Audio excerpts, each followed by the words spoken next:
à toutes et tous et bienvenue dans la Minute Certif. Aujourd'hui, on va parler de la conciliation médicamenteuse. Pour nous éclairer, j'ai le plaisir d'accueillir Jonathan Abisror, docteur junior en pharmacie. Docteur, pouvez-vous nous dire ce qu'est la conciliation médicamenteuse exactement?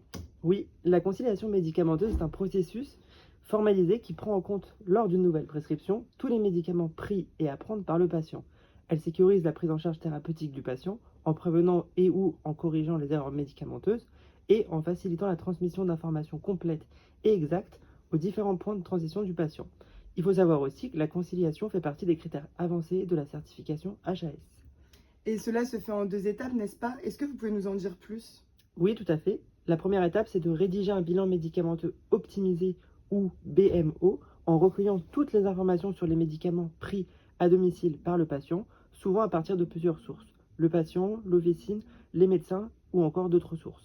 Ce bilan peut être effectué par l'équipe pharmaceutique, infirmière ou médicale, mais il doit être validé par un pharmacien.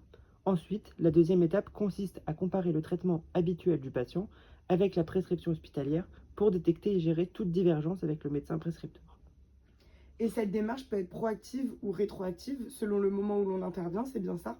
Oui, on peut réaliser cette conciliation avant ou après la première prescription hospitalière en fonction des cas.